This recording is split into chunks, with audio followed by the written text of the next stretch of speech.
Imagine sending a message to someone important, a message that carries weight and vulnerability. Maybe it's to resolve a disagreement, to bridge a gap that's formed between you and another person. And hours pass, then a day with no reply. The anticipation builds and the silence becomes deafening. You see the message was read, confirmed by that little digital acknowledgement, but silence is all you get in return. No words, no explanation, just a void where a response should be. That silence grows heavier, filling your mind with anxiety and doubt. You start to question everything, replaying the events leading up to this moment. You check your phone again and again, a compulsive habit fueled by the hope of a response. Each time, the disappointment stings a little more, each unanswered moment feeling more ignored than the last. The weight of their silence presses down. The absence of a response feels louder than any argument, a stark and painful declaration of distance. It echoes in the emptiness of your unanswered thoughts. You replay your last conversation, searching for clues, for any indication of what might have triggered this wall of silence, wondering if you said something wrong, if you inadvertently crossed a line you didn't know existed. The self-doubt creeps in, whispering insidious possibilities. This is often the first sign of a manipulative dynamic, a subtle shift in power that leaves you feeling off balance. A game you never agreed to play, with rules you don't understand and stakes you didn't realize were so high. It's not just digital, it happens in person too. A chilling presence in the same room. The turned back, a physical barrier erected between you. The vacant stare, a window to a soul that seems to have closed off completely. The sudden emotional withdrawal, leaving you stranded in a sea of unspoken feelings. You feel invisible, as if your presence has become insignificant. The air thick with unspoken tension, a palpable weight that suffocates any chance of connection. This isn't accidental or simple forgetfulness. It's not a matter of being busy or preoccupied. It's a deliberate withholding of communication, a conscious choice to shut you out. A tactic called the silent treatment, a form of emotional manipulation disguised as quietness. More than just quietness, more than just needing space. It's a passive yet powerful form of psychological control, a way to exert dominance without raising a voice. The silent treatment sends a message without words, a clear and cutting signal. You are being punished, and your value is being diminished. It's a way to assert power, to keep you in a state of uncertainty and dependence, leaving the recipient isolated and confused, questioning their worth and their actions. Today we'll explore what the silent treatment is, why it's used as a weapon in relationships, and how it affects those on the receiving end, the deep emotional scars it can leave behind. Understanding this tactic is the first step to breaking its hold, to reclaiming your power and your voice. Let's dive in and unravel the complexities of this damaging behavior. The silent treatment is not the same. It's important to understand the nuances and differences between needing space and being subjected to the silent treatment.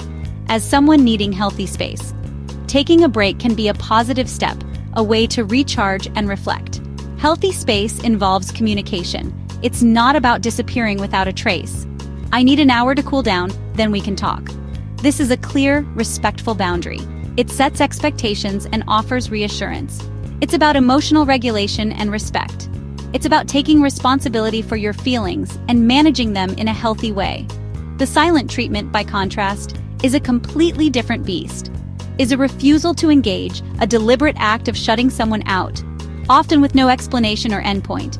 It leaves the other person guessing, wondering what they did wrong. It's not a pause for reflection, a moment of quiet contemplation, but a wall that leaves you anxious and confused. It creates distance and breeds resentment. The intent is key. What's the motivation behind the silence? Healthy space aims for understanding, to come back together stronger and more connected, while the silent treatment punishes and controls. It's a power play, designed to make the other person feel small and insignificant. It's a passive-aggressive way to say, without actually saying it, you're being punished by my withdrawal.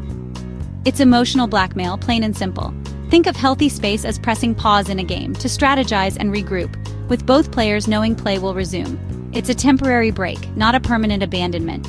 The silent treatment is one player deciding to change the rules of the game without telling the other, taking the ball and leaving, without any discussion or agreement, with no promise of return.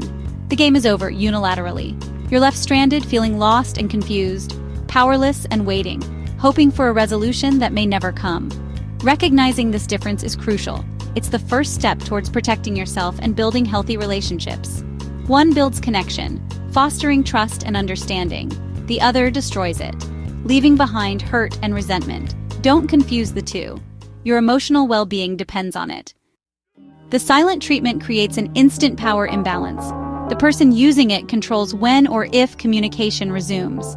You're left in uncertainty, desperate to fix something you don't understand. This tactic conditions you to comply, fearing further isolation. Your world shrinks to their moods and silence. It's a subtle but effective form of control. The silent treatment isn't just unpleasant, it's deeply damaging. Social rejection activates the same pain centers as physical injury. The pain is real, even if invisible. It leads to anxiety, sadness, and a drop in self-worth. You may blame yourself, feeling unlovable or at fault. Over time, you become hypervigilant, walking on eggshells to avoid more silence. Chronic exposure can cause lasting emotional scars, even symptoms of PTSD. The wounds may be invisible, but their impact is profound. Why do some use the silent treatment? Sometimes it's poor communication skills, but often it's a calculated move. It asserts control without open conflict and offers plausible deniability. The manipulator can claim innocence. "I'm just quiet," or blame you for wanting to talk. It shifts focus from their actions to your reaction. Silence also helps them avoid accountability and tough conversations. The target often apologizes or concedes, desperate to end the silence. This reinforces the manipulator's power. The silent treatment is a masterclass in passive-aggressive control. It keeps you working for their approval. If you're facing the silent treatment, the first step is to recognize it for what it is. This is the silent treatment. It's a form of emotional manipulation, and it's not healthy for anyone involved. Understanding this is crucial. Labeling the behavior helps you step back emotionally and view the situation with more clarity. It allows you to detach from the immediate emotional impact. Stay calm. It's essential to regulate your emotions. Don't plead or beg for attention, argue, or chase after them. Engaging in these behaviors only reinforces the dynamic. Set a clear boundary. Communicate your needs assertively. I'm here to talk when you're ready to communicate respectfully, but I won't beg for communication or tolerate being ignored. State your position once, clearly and firmly. Then disengage from trying to force a response or resolve the situation immediately. Give them space. Shift your focus to your own well-being and self-care. Spend time on hobbies and activities you enjoy. Connect with supportive people who uplift and encourage you. And don't let their silence control your day or dictate your emotions. Remember, you can't control their behavior or force them to communicate. Only your response and how you choose to react to their actions. Protect your emotional health by refusing to play the game of silence and manipulation. The less you react and engage, the less power the silent treatment holds over you and the relationship. Prioritize your own peace and well-being above all else. Healthy boundaries are your best defense against manipulation and emotional abuse. Keep living your life fully and authentically, regardless of their silence. Set an internal time limit. How long will you tolerate this silence before addressing the pattern or reconsidering the relationship? Is this a one-time event or a recurring tactic? If it's frequent, it's a red flag for toxicity. Healthy relationships are built on respect and open communication, not power plays. You can't force someone to communicate, but you can choose your response. Your self-worth isn't defined by someone else's silence. You deserve dignity and respect and clear communication. If you're struggling, reach out to friends, family, or a therapist. Sharing your experience is a powerful step toward healing. Remember, you're not alone, and you deserve better. Reclaim your voice and choose relationships that honor it.